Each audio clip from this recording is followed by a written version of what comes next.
other man, no matter how good-looking, could ever interest me. Smiling, I looked to the side one more time, wondering if the blue-eyed guy was still there.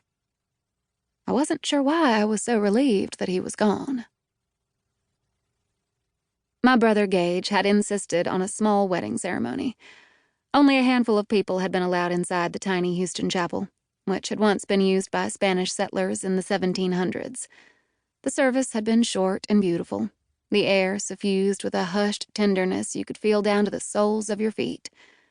The reception, by contrast, was a circus. It was held at the Travis family mansion in River Oaks, an exclusive Houston community where people told a lot more to their accountants than their ministers. Since Gage was the first of the Travis offspring to get married, my father was going to use the occasion to impress the world. Or at least Texas, which in Dad's view was the part of the world most worth impressing.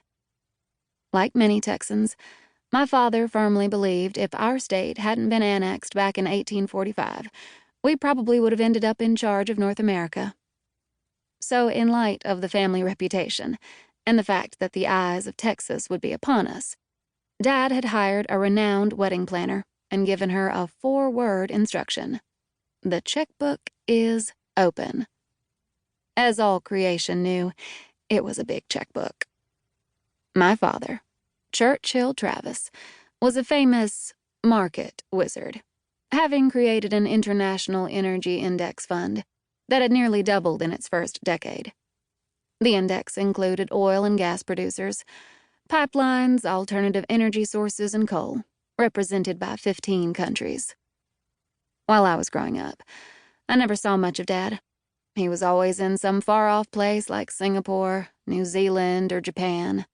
Often he went to D.C. to have lunch with the Federal Reserve Chairman, or to New York to be a roundtable commentator on some financial show. Having breakfast with my father had meant turning on CNN and watching him analyze the market while we ate our toaster waffles.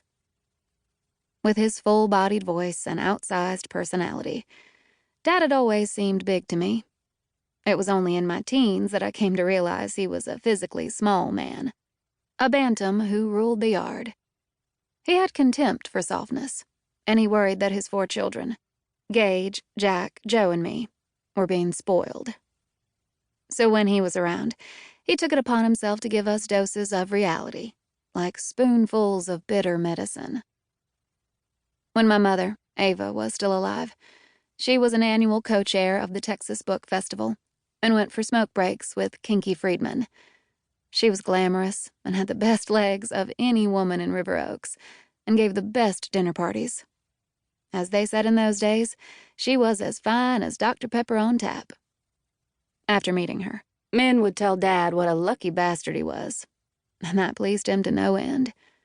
She was more than he deserved, he announced on more than one occasion, and then he would give a sneaky laugh, because he always thought he deserved more than he deserved. 700 guests had been invited to the reception, but at least 1,000 had shown up. People milled inside the mansion and out to the enormous white tent, which was webbed with millions of tiny white fairy lights and blanketed with white and pink orchids. The humid warmth of the spring evening brought out the pillowy, sweet fragrance of the flowers. Inside the air-conditioned house, a main buffet room was divided by a 32-foot-long ice bar laden with all kinds of shellfish. There were 12 ice sculptures, one of them formed around a champagne fountain, another featuring a vodka fountain studded with pockets of caviar. White-gloved waiters filled frosted crystal cylinders with biting cold vodka and ladled caviar onto tiny sour cream blinis and pickled quail eggs. The hot buffet tables featured tureens of lobster bisque, chafing dishes filled with slices of pecan-smoked tenderloin, grilled ahi tuna, and at least 30 other entrees. I'd been to many parties and events in Houston, but I had never seen so much food in one place in my life. Reporters from the Houston Chronicle and Texas Monthly were there to cover the reception, which included guests like the former governor and mayor, a famous TV chef, Hollywood people and oil people. Everyone was waiting for Gage and Liberty, who had stayed behind at the chapel with the photographer. Nick was a little dazed.